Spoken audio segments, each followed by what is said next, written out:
Shalom, saudara-saudaraku yang dikasihi oleh Tuhan. Bahagia rasanya kita boleh berjumpa kembali pada hari ini di dalam mendengarkan renungan firman Tuhan. Saya percaya dimanapun kita saat ini berada, kita dalam keadaan yang sehat, penuh sukacita untuk masuk ke dalam hadirat Tuhan. Nah, saudara-saudaraku, mari kita persiapkan diri lebih lagi untuk dapat mendengar kebenaran firman Tuhan. Kita satukan hati, kita berdoa. Bapa kami yang di surga, dikuduskanlah namamu. Datanglah kerajaan-Mu dan jadilah kehendak-Mu di dalam hidup kami seperti di surga. Kami bersyukur ya Bapa, kalau saat ini kami kembali datang kepada Tuhan. Kami rindu untuk mendengar kebenaran firman-Mu. Berfirmanlah bagi setiap kami, ajar kami, agar kami boleh memiliki hati yang sungguh-sungguh mendengarkan firman Tuhan. Kami mau memperhatikan dan menyimak firman-Mu. Kami percaya setiap kami menjadi bejana, di mana Tuhan boleh memproses kami menjadi serupa dengan Kristus. Ini kami ya Bapa, penuhi setiap kami, berikan kami telinga seorang murid, hati yang sungguh-sungguh berpengertian, sehingga firman-Mu yang mengubah hidup kami. Ini kami Bapa, kami percaya setiap firman yang kami dengar tidak pernah sia-sia. Kami percaya hidup kami akan menjadi seperti Kristus. Terima kasih Bapa, hanya di dalam nama Tuhan Yesus kami berdoa. Amin. Nah, saudara-saudaraku yang dikasihi oleh Tuhan, kembali kita boleh mendengar kebenaran firman Tuhan pada hari ini yang berjudul Persiapkan Diri. Firman Tuhan ini tertulis di dalam Yeskiel 42 ayat 15 sampai dengan 20. Mari saya mengajak kita untuk dapat membaca Alkitab kita bersama-sama. Yeskiel 42 ayat 15 sampai dengan 20. Saya mulai dari ayat yang ke-14.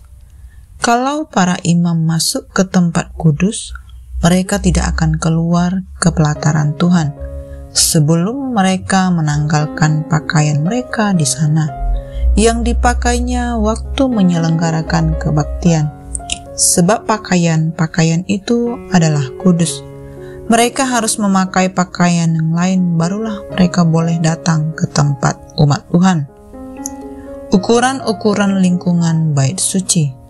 Sesudah ia selesai dengan mengukur seluruh bangunan dalam itu, ia mengiring aku menuju pintu gerbang yang menghadap ke sebelah timur, lalu mengukur sekeliling lingkungan bait suci itu. Ia mengukur sisi timur dengan tongkat pengukur, 500 hasta menurut tongkat pengukur. Lalu ia berputar dan mengukur sisi utara, 500 hasta menurut tongkat pengukur. Ia berputar lagi ke sisi selatan dan mengukurnya, 500 hasta menurut tongkat pengukur. Kemudian ia berputar ke sisi barat dan mengukurnya, 500 hasta menurut tongkat pengukur. Keempat sisinya diukur. Sekeliling lingkungan itu ada tembok, panjangnya 500 hasta dan lebarnya 500 hasta, untuk memisahkan yang kudus dari yang tidak kudus. Amin. Nah, saudara-saudaraku yang dikasihi oleh Tuhan, kita kembali lagi merenungkan firman Tuhan di dalam Yeskiel ini. Bagaimana Yeskiel kembali dibawa ke pelataran luar dan ke bilik-bilik bagian utara. Di dalam bilik-bilik tersebut berhadapan langsung dengan lapangan tertutup dan bangunan yang ada di ujung barat. Bilik-bilik ini disebut kudus karena dipakai oleh para imam untuk beribadah kepada Allah. Selain itu, bilik-bilik tersebut digunakan untuk menaruh segala persembahan Maha Kudus. Itulah sebabnya tempat itu dikategorikan sebagai ruang kudus. Di dalam bilik tersebut, para imam harus menanggalkan pakaian upacara mereka saat akan meninggalkan pelataran untuk masuk ke pelataran luar. Seperti di dalam pembacaan sebelumnya, di sini pun ada jarak yang tegas antara imam dan awan, serta antara yang kudus dengan yang tidak kudus. Tujuannya adalah untuk menjaga dan memelihara kesucian Allah. Selesai mengukur bagian dalam, malaikat membawa Nabi Yeskiel ke pintu gerbang timur dan mulai mengukur bait suci dari luar. Keempat sisi tembok luar bait suci berbentuk bujur sangkar yang berukuran 500 hasta kali 500 hasta. Tembok bait suci berfungsi untuk memisahkan yang kudus dari yang tidak kudus. Dengan demikian selesailah pengukuran dan pengamatan seluruh kompleks bait suci. Saudara-saudaraku, di dalam penglihatan Nabi Yeskiel ini, ia memberikan penyataan untuk menjaga kudusnya pelayanan kepada Allah. Para imam juga mendapati bahwa tempat khusus bagi mereka, yakni bilik-bilik kudus yang letaknya di pelataran luar sama dengan bilik-bilik umat. Kegunaan daripada bilik-bilik bagi imam itu dijelaskan oleh utusan Tuhan kepada Yeskiel di dalam ayat yang ke-13 sampai 14, yakni setiap tempat untuk memakan persembahan Maha Kudus dan untuk menaruh berbagai korban persembahan. Di dalam bilik ini, pakaian imam harus ditanggalkan sebelum seorang imam keluar menuju pelataran tempat umat. Pengaturan ini mengingatkan kita para imam agar memelihara kesucian wilayah kudus dari bait suci bersama-sama dengan umat. Dan di dalam ayat yang ke-15 sampai 20 ditekankan kesempurnaan Allah melalui ukuran tembok bagian luar yang berbentuk kubus yang mengelilingi bait suci. Tembok itu berfungsi sebagai pemisah antara yang kudus dengan yang tidak kudus. Keseluruhan penglihatan tentang bait suci beserta ukuran-ukurannya memang dimaksudkan untuk suatu pembaharuan yang dirancang oleh Allah bagi seluruh orang Israel.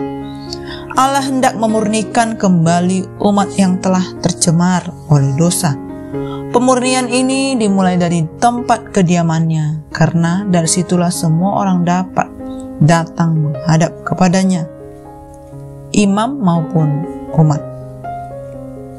Saudara-saudaraku, melalui penglihatan mengenai bangunan bait suci ini, yakni ukurannya yang simetris, mengajar kita tentang dua hal. Yang pertama, siapapun tidak boleh sembarangan menghampiri Allah, melainkan harus mengikuti ketentuan dan peraturan yang ditetapkan oleh Allah. Dan yang kedua, siapapun harus menjaga diri dari pencemaran dosa.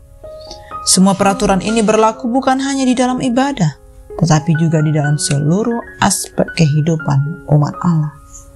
Nah, saudara-saudaraku, apa yang menjadi peran kita di dalam gereja saat ini?